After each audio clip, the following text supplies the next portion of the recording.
اس کے علاوہ خبر یہ ہے کہ خان صاحب بڑے ناراض ہے پنجاب کے وزیر خزانہ سے کہ انہوں نے خط کیوں نہیں لکھا. ابھی جو آڈیو اسکینڈل ہے شوکت ترین صاحب کا، جس میں تیمور جھگڑا اور شوکت ترین کی گفتگو اور اس کے بعد محسن لغاری کی گفتگو، اور اس گفتگو میں یہ بات سامنے آئی کہ محسن لغاری صاحب نے اس پر اپنے تحفظات کا اظہار کیا تھا کہ اگر وہ IMF کو خط لکھتے ہیں تو پھر اس سے اسٹیٹ کو خطرات لاحق ہو سکتے ہیں، تو انہوں نے خط نہیں لکھا تھا. تو خان صاحب ان سے بھی ناراض ہیں اور پرویز الہی سے بھی ناراض ہیں. انہوں نے پرویز الہی کو کہا کہ اس کو فوراً ہٹائیں، اور یہ بھی سنا کہ محسن لغاری صاحب کو اب امپورٹنٹ اجلاسوں میں نہیں بلایا جا رہا، ان کو چنڈی کرا دیا گیا ہے، یا ان سے خان صاحب ناراض ہے جب تک وہ ان سے کوئی اپالوجی نہ کریں. پرویز الہی صاحب وہ پورا سپورٹ کر رہے ہیں محسن لغاری کو، اور ذرا یہ کہتے ہیں کہ محسن لغاری نے یہ بات پرویز الہی کو بتا دی تھی کہ ان سے یہ فرمائش کی جا رہی ہے، تو پرویز الہی نے ہی انہیں منع کیا تھا. تو خان صاحب دو کو ناراض نے. اب خان صاحب کے لیے مشکل یہ ہے کہ وہ جس قسم کی الجھنوں میں الجھ گئے ہیں. پہلے خان صاحب مطالبہ کر تھی اکتوبر میں الیکشن کرائیں، آپ الیکشن نہیں کرائیں گے تو ہم اسمبلیاں توڑ دیں گے. فواز چودھری نے بھی دھمکی دی تھی کہ وہ 15 سپٹمبر تک جو ہے وہ بہت کچھ کر دیں گے، لیکن اس کا اب الٹ ہو گیا ہے. اب خان صاحب کو اپنی جان بچانے کے لیے ان اسمبلیوں کا وجود کا برقرار رکھنا ضروری ہے. خان صاحب اسمبلیاں بھی نہیں توڑنا چاہتے، اور اب الیکشن کی بات بھی آئی گئی ہو گئی ہے، لیکن اب وہ پھنس گئے بیچ مجدار میں، آگے کنواں پیچھے کھائی. تو جو جتنا طاقتور ہوتا ہے اس کو مارنے کے لیے، گرانے کے لیے اتنی ہی بڑی پلاننگ کرنی پڑتی ہے. اسی لیے بہت سے جو سورسز ہیں وہ یہ کہتے ہیں کہ خان صاحب کی قسمت کا حتمی فیصلہ ہو چکا ہے، اور اب ان کی الٹی گنتی شروع ہو چکی ہے. جو لوگ یہ سمجھ رہے ہیں کہ شاید ان کو عدالتوں سے ریلیف مل رہا ہے، ان کی یہ غلط فہمی جلد دور ہو جائے گی. ابھی تو ان کو پیشیاں بھگتنی ہے، اور آپ کو پتہ ہے ہفتے میں اگر 2 پیشیاں بھی ہوں تو باقی کے 5 دن تو ان پیشیوں کی تیاری میں لگ جاتے ہیں. تو خان صاحب الجھ گئے ان معاملات کے اندر، اور دوسری طرف ان کو اپنی پولیٹیکل ووٹ بینک کو بھی سیکیور کرنا ہے، اور اس ووٹ بینک کو سیکیور کرنے کے لیے اگر انہوں نے کوئی ایسی بات کی جو کسی بھی حوالے سے ایسی ہوئی قابل گرفت ہوئی، تو پھر عدالتوں میں جو ان کے معاملات ہیں ان میں کافی پرابلم آئے گی. خان صاحب کے خلاف توہین عدالت کا مقدمہ ہے، خان صاحب کے خلاف دہشت گردی کا مقدمہ ہے، ان کے خلاف ممنوعہ فنڈنگ کا کیس ہے، ان کے خلاف توشہ خانے کا کیس ہے، الیکشن کمیشن کی توہین کا کیس ہے.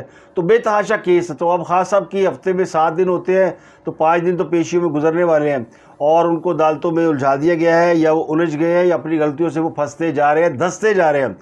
خان صاحب ہی تو باز نہیں آ رہے نا، خان صاحب ہی تو کھل کے فائر مار رہے ہیں. انہوں نے جو جارحانہ پالیسی اپنائی ہوئی ہے اس کے بارے میں انہوں نے آج بھی کہا کہ جی وہ مزید جو ہے وہ جارحانہ ہو چکے ہیں. یعنی آج ان کی پیشی تھی عمران خان صاحب کی دہشت گردی کی عدالت میں.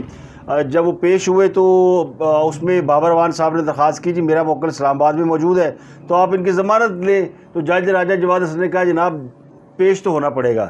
حسن جواد صاحب جج ہیں، انہوں نے کہا پیش تو ہونا پڑے گا، اور جب تک پیش نہیں ہوگا ضمانت نہیں ملے گی. تو خان صاحب بڑے غصے میں، خان صاحب نے کہا کیا کہ میرے روز پیش ہونا پڑے گا. تو پھر بابر اعوان صاحب منتیں ترلے کر کے ان کو ریکویسٹ کر کے سر آخری دفعہ آ جائیں، آج ہم آپ پیش ہوں گے تو ہم استثناء لے لیں گے، دوبارہ آپ کو پیش نہیں ہونا پڑے گا. خان صاحب عدالت گئے، جج صاحب نے ضمانت دے دی، اور جج صاحب نے 2-4 جو ہے وہ ریمارکس بھی دیے جس سے تھوڑا سا تاکہ حوصلہ بھی بلند ہو. انہوں نے مقدمے کا ریکارڈ طلب کرتے ہوئے کہا کہ جن کو دھمکی دی گئی ان کا بھی ذرا بیان پڑھ کے سنائی. یعنی وہ جسٹس جو ہے زیبا اور ان کا بیان. پھر انہوں نے کہا جی کہ بابر اعوان سے کہ یہ جو آپ غیر متعلقہ افراد کو لے کر آتے ہیں ان کو نہ لے کر آئے، عدالتیں تو کھلی ہے، اور جو بھی کیس ہوگا عمران خان صاحب کا ہم سارے کیس ان کو دیکھیں گے، لیکن ان کو خود پیش ہونا پڑے گا، اور ان کو پھر لے کر آئیں، اس کے بغیر ضمانت نہیں ہو سکتی. تو پھر بابر اعوان پھر 12 بجے تک ان کو لے کر آئے، اور جب عمران خان صاحب آئے اور ان کو پھر اس پہ جیسا انہوں نے ضمانت دے دی، بابر اعوان نے گزارش کی کہ جناب میرا تو موکل کی جان کو خطرہ ہے، اسلام آباد پولیس سے کہے کہ ان کو پروٹیکشن دے.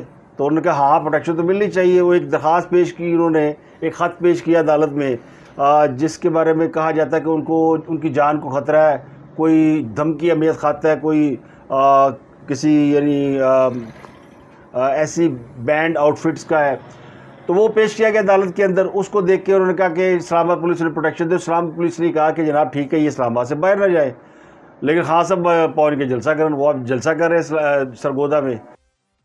تو ان کی یہ والی بھی پلی جو ہے نا کسی کام کی نہیں. اس سے پہلے انہوں نے عدالت میں یہ بھی کہا کہ میرے موکل کو عدالت میں پیشی سے استثناء دیا جائے, تو عدالت نے کہا یہ نہیں ہوگا, خان صاحب کو بنفس نفیس خود آنا چاہیے. ایڈی مشکل تحصیل لے کے آئے ہیں عدالتوں کے آگے, روزانہ ذرا کچہری کے چکر کٹو. وہ کہتے ہیں نا اللہ تعالیٰ کسی کو کچہری ہسپتال کا منہ نہ دکھائے.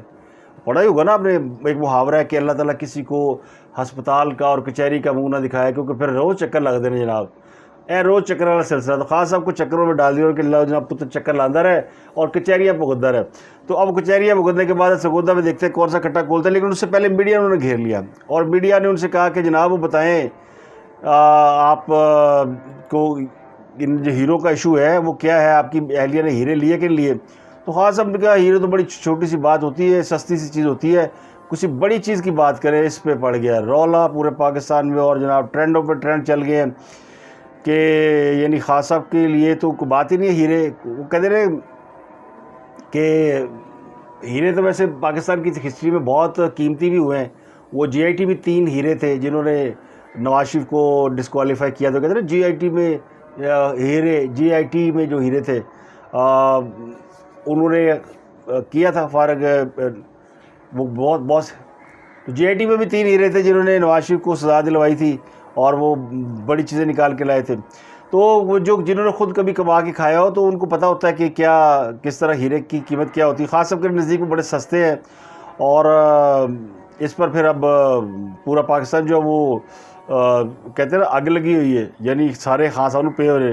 خان صاحب نے یہاں بھی کٹا کھول دیتا ہے, اور ایک سے ایک جو ہے وہ ان کے اوپر یعنی تبصرہ اور تجزیہ ہو رہا ہے. ویسے تو خان صاحب وہ مریم نواز نے تبصرہ کیا, انہوں نے کہا یہ تو کوئی سستی چیز بھی نہیں چھوڑتے, اگر ہیرے سستے ہیں تو میں سستی چیز کو بھی یہ نہیں چھوڑتے. ویسے تو وہ کہتے ہیں سب سے سستا نشہ. تو خان صاحب کہتے ہیں رشوت میں جو ملے ہیرے ہیں, یعنی انہوں نے رشوت تو نہیں کہا لیکن وہ رشوت میں دیے گئے تھے جو ملک ریاض نے دیے تھے, جن کی ایک آڈیو لیک سامنے آ چکی ہے. تو وہ ہیرے بڑے سستے ہوتے ہیں, تو مہنگی چیز کی گل کرو. تو یہ ہے پاکستان کے وہ حکمران جو کہ جن کے نزدیک جو ہے وہ یعنی کوئی بات ہی نہیں, کوئی جرم ہی نہیں ہے, کوئی عام آدمی کرے. ویسے خان صاحب کہتے ہیں قانون سب کے لیے برابر ہونا چاہیے, لیکن خود وہ قانون کے تابع نہیں ہوتے, ایسے لیے انہوں نے قانون کے تھلے لے آئے جا رہے ہیں. اور تجھے دے جاؤ گے کی ہوتا ہے. جنہوں نے قومی خزانے کو 50 ارب کا چونا لگا دیا, ان کے لیے ہیرے شیرے کیا چیز رکھتے ہیں. گوگی پنکی گوگی فلانا, وہ 200 کنال برام فرا گوگی, 1500 کنال برام فرا گوگی, 40 کنال برام فرا گوگی, 458 گرام پنکی پینی, 300 کنال جناب وہ جو وسیم اکرم پلس تھے, پھر وہ عبد القادر روحانی یونیورسٹی, ایک لائن لگی ہوئی ہے. توشہ خانے کی گھڑیاں. تو جن کے ہاتھ میں اتنا کچھ ہو ان کے لیے ہیرے واقعی بڑے سستے ہوتے ہیں. دوسرا حاصل نے کہا کہ وہ مزید خطرناک ہو رہے ہیں. تو یہ ہے وہ یعنی ان کو بڑے لوگوں نے وہاں پہ جو ساتھ تھے انہوں نے کہا جی کہ آپ میڈیا ٹاک نہ کریں, کوئی بات نہ کریں. وکیلوں نے سمجھایا, آسان لوگ تھے.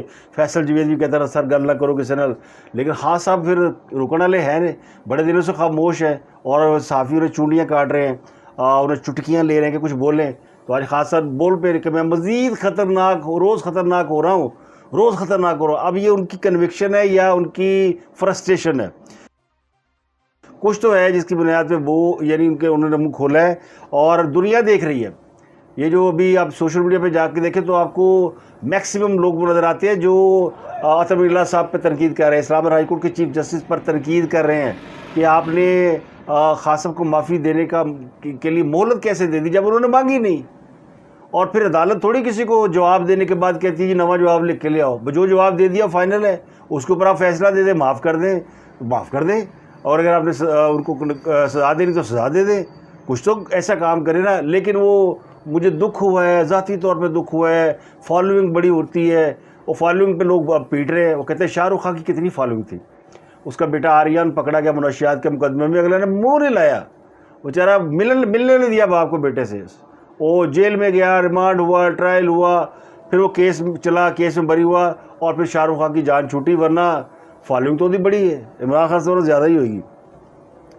تو یہ یعنی اب خان صاحب کو 12 سپٹمبر تک مل گئی ضمانت, لیکن یہ ضمانتیں ہوتی رہیں گی, پیشیاں ہوتی رہیں گی, اور خان صاحب کی جان نہیں چھوٹ رہی. ایک اور بھی خبر سامنے آئی کہ کل جب بھی پیش ہوئے تھے خان صاحب توہین عدالت کیس میں اسلام آباد ہائی کورٹ کے سامنے, تو ان کو خدشہ تھا کہ اگر کچھ سزا مل سکتی ہے تو اس کے لیے پھر احتجاج کا پلان بنایا گیا تھا اور خیبر پختونخوا سے بڑی تعداد میں لوگوں کو بلا کر اسلام آباد کے فرنٹیر ہاؤس میں مختلف جگہوں پر رکھا گیا تھا. اس کے علاوہ گلگت بلتستان ہاؤس اور پنجاب ہاؤس میں بھی کارکنوں کو جمع کیا گیا تھا اور تمام کارکنوں کو اسلام آباد کے ریڈ زون ایریا میں رکھا گیا تھا اور یہ کہا گیا تھا کہ اگر فیصلہ عمران خان صاحب کے خلاف آتا ہے تو پھر ہنگامہ آرائی کرے, توڑ پھوڑ کرے, امن و امان کی صورتحال کو خراب کر دیں. تو اس کے بعد پھر انتظامیہ کو جب اطلاع ملی تو سول آرمڈ فورس اور پولیس کو تیار رہنے کا حکم دیا گیا تھا اور اس کے علاوہ بھی پولیس کو جو ہے مختلف جگہوں پر ڈپیوٹ کیا گیا. لیکن وہ عدالت نے تو کمال ہی کر دیا نا, پھر وہ سارا کیا دھرا وہ رہ گیا. مل گیا پاکستان کو $1.16 ارب.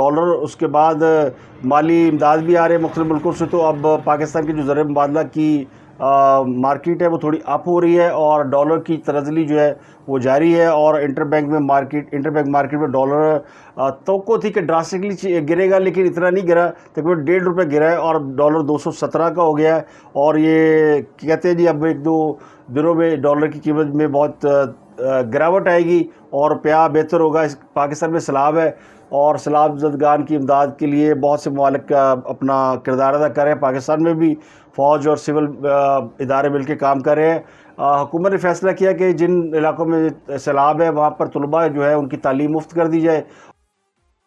ملائیشین عدالت نے سابق وزیر اعظم نجیب رزاق کی اہلیہ کو $4 کروڑ سے زائد رشوت خوری کے کیس میں مجرم قرار دیا ہے. یہ ملائیشیا کی خاتون اول تھی اور سابق وزیر اعظم نجیب رزاق ویسے تو وہ کئی برسوں سے یعنی کیسز کا سامنا کر رہے ہیں اور کچھ ہی دن قبل انہیں بھی 12 سال قید کی سزا سنائی گئی تھی. اب ان کی اہلیہ روز ماں منصور ان کو سولر انرجی منصوبے میں رشوت خوری کے معاملے پر مجرم قرار دیا گیا ہے اور کہا گیا جی خاتون اول نے $4 کروڑ رشوت مانگے اور مانگے نہیں صرف بلکہ رشوت جو ہے وصول کی اور ان کے خلاف منی لانڈرنگ کے مقدمات بھی درج ہے اور بھی قسم کے مقدمات درج ہے. 17 مقدمہ درج ہیں, لیکن ایک کیس میں جو کہ یہ رشوت خوری کا کیس ہے اس کے اوپر ان کو مجرم قرار دیا گیا ہے. ملائیشیا کی 70 سالہ خاتون کے متعلق یہ مشہور ہے کہ انہیں بیش قیمت اشیاء اور زیورات سے خاصا لگاؤ ہے, وہی ہیرے دی انگوٹھیاں. جب 2018 میں ملائیشین پولیس نے سابق وزیر اعظم اور ان کی اہلیہ کے گھر چھاپا مارا تھا تو گھر سے $16 لاکھ مالیت کا سونا اور ہیرے کے زیورات برآمد ہوئے تھے. 14 تاج اور 272 بیش قیمتی بیگ بھی ملے تھے. تو اب ان کو مجرم قرار دیا گیا اور ان کو جو اس مقدمے میں سزا سنائی جائے گی. اس کے علاوہ سندھ میں بلدیاتی انتخابات کا پرابلم چل رہا ہے اور جماعت اسلامی ڈیسپریٹ ہے. انہوں نے الیکشن کمیشن کو درخواست دی کہ جناب جلدی بلدیاتی الیکشن کراؤ اور بلدیاتی الیکشن کی تاخیر سے جو ہے وہ پرابلم ہو رہی ہے. جان بوجھ کے سندھ حکومت حلقہ بندیوں کے معاملے کو تاخیر کا شکار بنا رہی ہے اور موسم کو بنیاد بنا کر الیکشن ملتوی کیے جا رہے ہیں. ایم کیو ایم اور تحریک انصاف نے بلدیاتی الیکشن ملتوی کرنے کے لیے دباؤ ڈالا ہے اور بلدیاتی نظام نہ ہونے کی وجہ سے کراچی کا حال بدترین ہے. غلط ویسے صحیح ہے. تو الیکشن کمیشن نے پھر 16 سپٹمبر کو تک کے لیے نوٹس جاری کر دیے سب کو کہ جناب بلدیاتی الیکشن جو ہے اس کے اوپر دوبارہ سے 2 دفعہ سندھ میں بلدیاتی الیکشن جو ہے یعنی بلدیاتی الیکشن کا دوسرا مرحلہ جس میں کراچی اور حیدرآباد میں بھی الیکشن ہونے ہیں وہ ملتوی ہو چکا ہے. اب چونکہ اس بار جماعت اسلامی یہ سمجھتی ہے کہ اس نے کراچی میں بڑا کام کیا ہے اور وہ تھوڑا سا پہلے سے بہتر پوزیشن میں ہے تو وہ سمجھتے ہیں بلدیاتی الیکشن میں ان کو کامیابی مل سکتی ہے تو وہی پورا زور لا رہے ہیں. لیکن وہ حکومتیں جو ہیں وہ الیکشن کے معاملے میں اتنی ایکٹیو نظر نہیں آتی. تو اب تک کے لیے اتنا ہی. آپ سے ملاقات ہوتی ہے اگلے ولاگ میں اور اس خبر کے ساتھ کہ سابق وزیر نواز شریف نے ایک بار پھر اپنے ممبران پارلیمنٹ اور پارٹی کے لوگوں کو یہ ڈائریکٹو جاری کیا ہے. ذرا یہ کہتے ہیں کہ جو عمران خان صاحب کی کرپشن ہے اور باقی چیزیں ان کو ہائی لائٹ کرنے کے لیے کہا گیا ہے اور کہا گیا جی کہ سوئے ہوئے حکومت جو ہے وہ معاملات میں الجھی ہوئی ہے. بہت سے اہم رہنما جو کہ بیک سیٹ لے کر بیٹھے ہیں ان کو کہا گیا کہ وہ سامنے آئیں اور پارٹی کا موقف بیان کریں اور عمران خان صاحب کے جو کرپشن کے معاملات ہیں وہ عوام کے سامنے پیش کریں تاکہ عوام اس کا خود فیصلہ کر لے. اس لیے شاہد خان عباسی نے بھی آج پریس کانفرنس کی اور ایک بار پھر سوشل میڈیا بھی ان کا ایکٹیو ہوا ہے.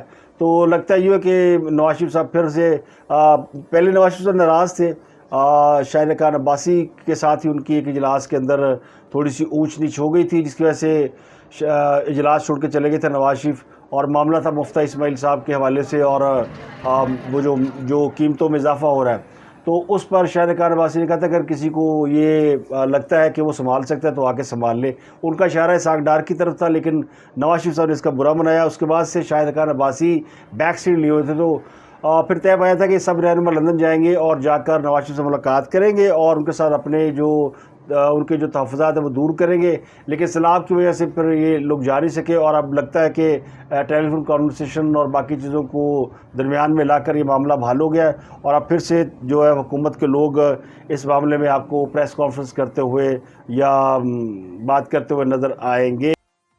تو نواز شریف جو ہے وہ پھر سے دوبارہ ایکٹیو ہوئے ہیں، اور وہ جو ناراضگی کا پیریڈ تھا وہ گزر گیا ہے، اور اب IMF سے ڈالر بھی آ گیا ہے، تو حکومت کے لوگ جو ہے وہ چونکہ سیلاب کو زیادہ پریورٹی دے رہے ہیں، اور وہ سمجھ رہے ہیں کہ سیلاب میں ہی ایکٹیو ہونا چاہیے، اور نواز شریف بھی کہتے ہیں کہ سیلاب زدگان کی آپ مدد کریں، لیکن اس معاملے کو فار گرانٹیڈ نہ لیں۔ اگر آپ نے اس معاملے کو ڈھیلا چھوڑا عمران خان صاحب کے معاملات کو، تو عمران خان کے اوپر جو پریشر بنا ہوا ہے وہ کم ہو جائے گا۔ اس کے علاوہ کل میرا خیال ہے جمیل فاروقی کی رہائی ہو گئی ہے، یہ میڈیا میں خبر آئی کہ نہیں آئی۔ جمیل فاروقی وہ اینکر ہے جن کو FIA نے اٹھایا تھا، وہ جو انہوں نے کہا تھا کہ شہباز گل کو مرچوں والا ڈنڈا دیا گیا اور مارا گیا، تو ان کو اسلام آباد پولیس نے اٹھایا تھا، پھر FIA کے حوالے کر دیا تھا، کل ان کو رہا کر دیا گیا ہے، اور یہ اچھی بات ہے کہ جمیل فاروقی کی رہائی ہوگی۔ تو اب تک کے لیے اتنا ہی، آپ سے ملاقات ہوگی اگلے ولاگ میں۔ اپنا گردنوا کے لوگوں کا بہت خیال رکھیے گا۔